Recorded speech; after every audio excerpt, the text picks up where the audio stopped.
दोस्तों, प्रधानमंत्री आवास योजना की तरफ से एक बहुत ही बढ़िया खुशखबरी ये है कि प्रधानमंत्री आवास योजना ने अपना एक पोर्टल लॉन्च किया है 2.0 करके। यहाँ पे आप घर बैठे ही आपके सिर्फ आधार कार्ड के माध्यम से आपका प्रधानमंत्री आवास योजना में फॉर्म आवेदन कर सकते हैं। फॉर्म आवेदन करने के बाद गवर्नमेंट द्वारा आपको आपका पक्का मकान बनाने के लिए 2.5 लाख रुपए का अनुदान मिलता है। पहले इस प्रोसेस के लिए आपको काफी नगर पालिका नगर परिषद के चक्कर काटने पड़ते थे, पर अब ऐसा बिल्कुल नहीं है। गवर्नमेंट द्वारा ये जो पोर्टल लॉन्च हुआ है, इसमें काफी इजी तरीके से आप घर बैठे आपका प्रधानमंत्री आवास योजना का जो फॉर्म है वो ऑनलाइन कर सकेंगे। तो आज के इस वीडियो में हम देखने वाले हैं कि कैसे हम प्रधानमंत्री आवास योजना के तहत अपना ऑनलाइन आवेदन जमा कर सकते हैं। ऑनलाइन आवेदन जमा करने के लिए सबसे पहले आपको आना है प्रधानमंत्री आवास योजना की ये जो ऑफिशियल वेबसाइट है, इस पर आना है। इसकी लिंक आपको डिस्क्रिप्शन बॉक्स में मिल जाएगी। जैसे ही आप इस वेबसाइट पे आएंगे तो यहाँ पे आपको एक ऊपर पॉपअप दिखाई देगा। देखिए, प्रधानमंत्री आवास योजना शहरी 2.0, मतलब अभी जो आवेदन इसमें जमा हो रहे हैं वो शहरी क्षेत्र के आवेदन जमा हो रहे हैं। यहाँ पे कुछ चीजें दी गई है। नवीन आवासों के लिए ऑनलाइन आवेदन जो है वो शुरू हो चुके हैं। इस अवसर का लाभ उठाए और अपने खुद के घर का सपना पूरा करें। आज ही ऑनलाइन आवेदन करें। इस पॉपअप को आपको क्या करना है, यहाँ पे क्लोज कर देना है। पॉपअप क्लोज करने के बाद यहाँ पे एक ऑप्शन आपको दिखाई देगा। यहाँ पे देखिए एक ऑप्शन दिखाई दे रहा है, अप्लाई फॉर PMAY Q.2.0 मतलब 2.0। इस पर हम क्लिक करेंगे तो यहाँ से हम जो हमारा प्रधानमंत्री आवास योजना के लिए ऑनलाइन फॉर्म हमें फिल करना है उसके वेबसाइट पे आ चुके हैं। यहाँ पे देखिए कुछ डिटेल दी गई है, आप चाहे तो उसको रीड कर लीजिएगा। सबसे पहले हम जाते हैं ये अप्लाई वाला जो ऑप्शन है, इस पर क्लिक करेंगे। जैसे ही इस ऑप्शन को हम क्लिक करेंगे, यहाँ पे देखिए कुछ इंस्ट्रक्शन दिए गए हैं, आप चाहे तो इसको पूरा रीड कर लीजिएगा और यहाँ पे क्लिक टू प्रोसीड वाले बटन पर क्लिक कर देना है। जैसे ही हम प्रोसीड वाले बटन पर क्लिक करेंगे, यहाँ पे देखिए आपको क्या क्या डॉक्यूमेंट की आवश्यकता होगी वो डिटेल सारी यहाँ पर दी गई है। हिंदी में भी दी गई है, इंग्लिश में भी दी गई है। मैं आपको बता देती हूँ यहाँ पे क्या क्या लग रहा है हमें।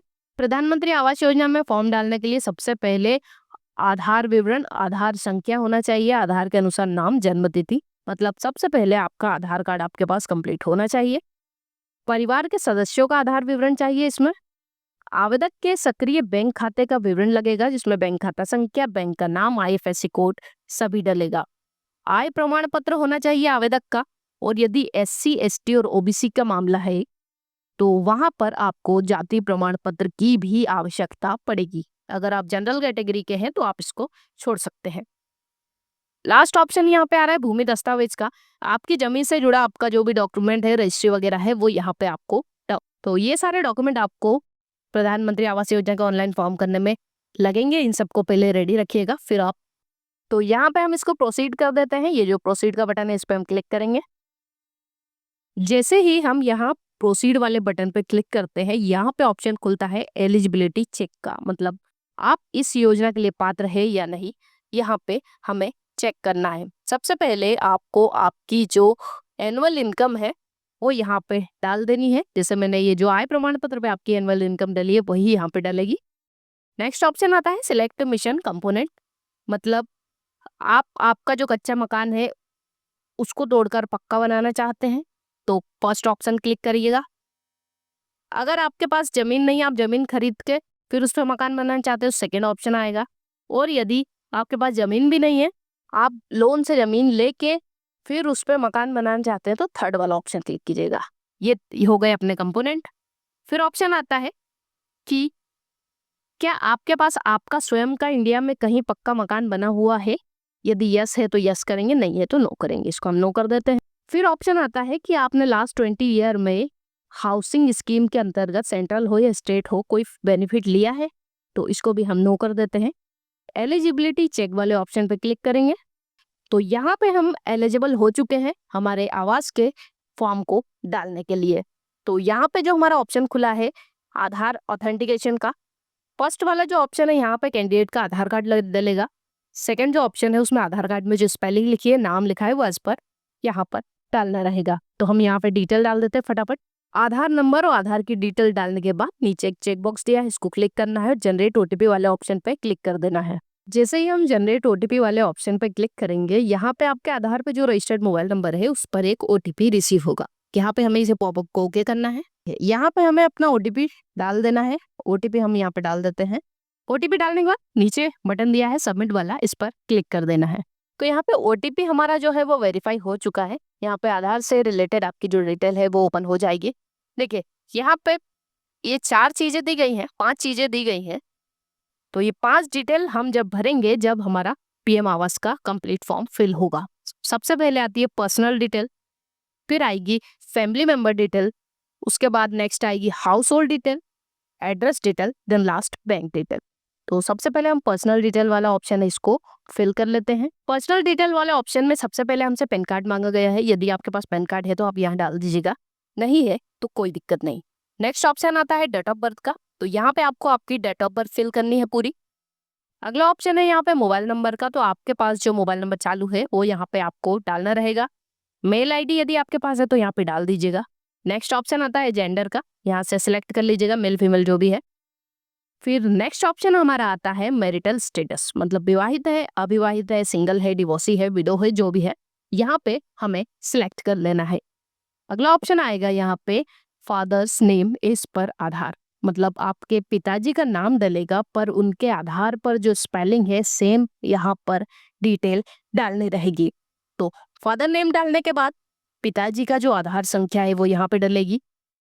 अगला ऑप्शन आता है माताजी की डिटेल का, तो यहाँ पे भी माताजी के आधार में जो डिटेल डली है सेम डिटेल डालनी है। नेक्स्ट ऑप्शन यहाँ पे माताजी का आधार नंबर डलेगा।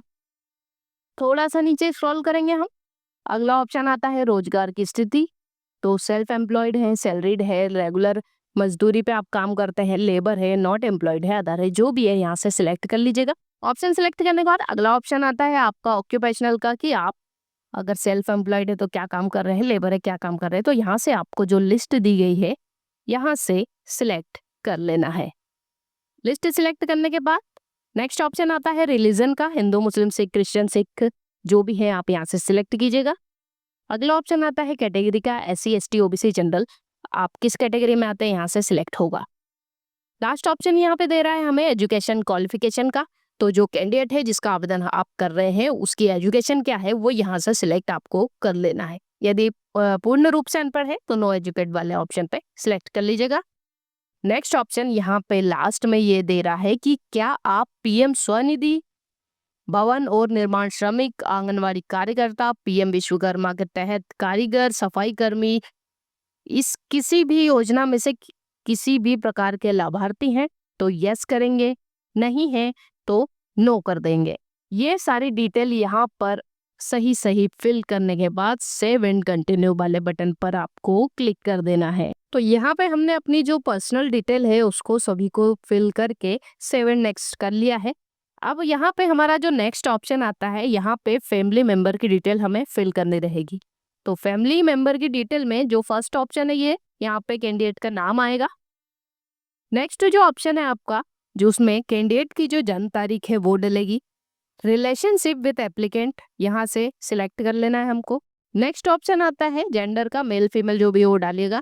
अगला ऑप्शन यहाँ पे आता है कि हमारे जो फैमिली मेंबर में जिस भी कैंडिडेट की डिटेल यहाँ पे हम डाल रहे हैं उसका आधार संख्या डलेगी। और उसके बाद यहाँ पर हमें जो भी फैमिली मेंबर है उसका ऑक्यूपेशन, मतलब जो क्या क्या काम करते हैं वो सब डिटेल यहाँ पे डालनी रहेगी। फैमिली मेंबर की यदि हम बात करें तो यहाँ पे हस्बैंड, वाइफ और बच्चों की डिटेल डलेगी। सेव एंड कंटिन्यू वाले बटन पर आपको क्लिक कर देना है। फैमिली मेंबर डिटेल सारी फिल कर देने के बाद नेक्स्ट ऑप्शन हमारा यहाँ पे खुल रहा है हाउस होल्ड डिटेल का। तो हमने जो पहले हमारी एनुअल इनकम वगैरह डाली थी वो यहाँ पे ऑटो फिल रहेगी। अगला ऑप्शन यहाँ पे दे रहा है हमें यहाँ पर डॉक्यूमेंट में आय प्रमाण पत्र अपलोड करना रहेगा। तो ध्यान रखिएगा आय प्रमाण पत्र जो आपको अपलोड करना है वो PDF फाइल में अपलोड करना है। ये चूज फाइल जो ऑप्शन दिया है इस पर आपको क्लिक करना है। आपका जो भी डॉक्यूमेंट है आप यहाँ पे अपलोड करेंगे। फाइल सिलेक्ट करने के बाद अपलोड वाला जो बटन है इस पर आपको क्लिक कर देना है। जैसे ही आप अपलोड वाले बटन पे क्लिक करेंगे व्यू वाला ऑप्शन आएगा। आप चाहे तो यहाँ से व्यू करके भी देख सकते हैं आपका डॉक्यूमेंट सही अपलोड हुआ है या फिर नहीं। अगला ऑप्शन यहाँ पे नेक्स्ट आ रहा है कि इस कस्बे शहर में रहने की आपकी वर्षों की संख्या, कितने साल से आप इस कस्बे या शहर में रह रहे हैं, तो वो यहाँ से आपको सिलेक्ट करना रहेगा। फिर उसके बाद नेक्स्ट ऑप्शन आएगा आपका हाउस ओनरशिप का, आपका स्वयं का घर है, रेंट से है, या फिर आपके पास कोई घर ही नहीं है। ये ऑप्शन सिलेक्ट करने के बाद नीचे सेव एंड कंटिन्यू वाला ऑप्शन एक बार फिर से हमें क्लिक कर देना है। जैसे ही हम इस ऑप्शन को सेव एंड कंटिन्यू करेंगे, हम आ जाएंगे हमारे जो एड्रेस डिटेल है उस वाले ऑप्शन पे। एड्रेस डिटेल में मकान नंबर हो गया, मोहल्ले का नाम, राज्य का नाम, जिला, शहर, पिन कोड सभी यहाँ पे सिलेक्ट करके डाल देना है। यदि आपका प्रेजेंट एड्रेस परमानेंट एड्रेस दोनों सेम है तो ये जो ऑप्शन आपको चेकबॉक्स दिख रहा है इस पर क्लिक कीजिएगा तो दोनों एड्रेस ऑटोफिल हो जाएंगे। यदि दोनों अलग अलग है तो परमानेंट एड्रेस आपको अलग से टाइप करना है, प्रेजेंट एड्रेस अलग से टाइप करना है। ये सारी डिटेल डालने के बाद नीचे आप स्क्रॉल करेंगे तो यहाँ पे आपसे पूछा गया है कि प्रधानमंत्री आवास योजना के निर्माण स्थल का पता। तो यदि आपके प्रेजेंट एड्रेस का एड्रेस ही इसमें सेम है तो इस पे क्लिक कीजिएगा तो यहाँ पे ऑटोफिल हो जाएगा। यदि परमानेंट एड्रेस सेम है तो इसको क्लिक कीजिएगा, यहाँ पे ऑटोफिल हो जाएगा। अब अगला ऑप्शन यहाँ पे लास्ट में पूछ रहा है, क्या आप वैधानिक शहर यूएलबी के बाहर रहते हैं लेकिन औद्योगिक विकास या विशेष क्षेत्र के विकास प्राधिकरण या राज्य कानून के तहत ऐसे किसी प्राधिकरण के अधिकार क्षेत्र के तहत अधिसूचित योजना विकास क्षेत्र के भीतर रहते हैं। तो यहाँ पे ऑटो डिफॉल्ट सिलेक्ट रहेगा नो वाले पे, तो इसको छोड़ देते हैं नो पे। यहाँ पे नीचे हम स्क्रॉल करेंगे तो यहाँ हमसे भूमि दस्तावेज मांगा गया है। तो आपका जो भी रजिस्ट्री वगैरह जो भी डॉक्यूमेंट है भूमि से रिलेटेड वो यहाँ पे आपको अपलोड करना रहेगा। अपलोड कैसे करना है, चूज ऑप्शन पे क्लिक करेंगे, आपकी जो पीडीएफ फाइल है उसको सिलेक्ट करेंगे, अपलोड बटन पे क्लिक कर देंगे। जैसे अपलोड करेंगे व्यू का ऑप्शन आएगा, व्यू करके देख सकते हैं। ये सारी डिटेल डाल देने के बाद सेव एंड कंटिन्यू वाले बटन पे क्लिक करना है। तो अब हम आ गए हैं हमारे फॉर्म के लास्ट स्टेज पर, मतलब यहाँ पर हमको हमारी जो बैंक की डिटेल है वो फिल करनी है, मतलब एप्लीकेंट को किस बैंक अकाउंट में इस राशि को चाहिए। तो सबसे पहले आपका बैंक खाता संख्या डलेगा। यहाँ पे बैंक खाता संख्या डालने के बाद आपको एक बार आपकी बैंक खाता संख्या जो अकाउंट नंबर है उसको कंफर्म करना रहेगा, मतलब यहाँ से फिर से एक बार अकाउंट नंबर डलेगा। आईएफएससी कोड यहाँ से डालना है।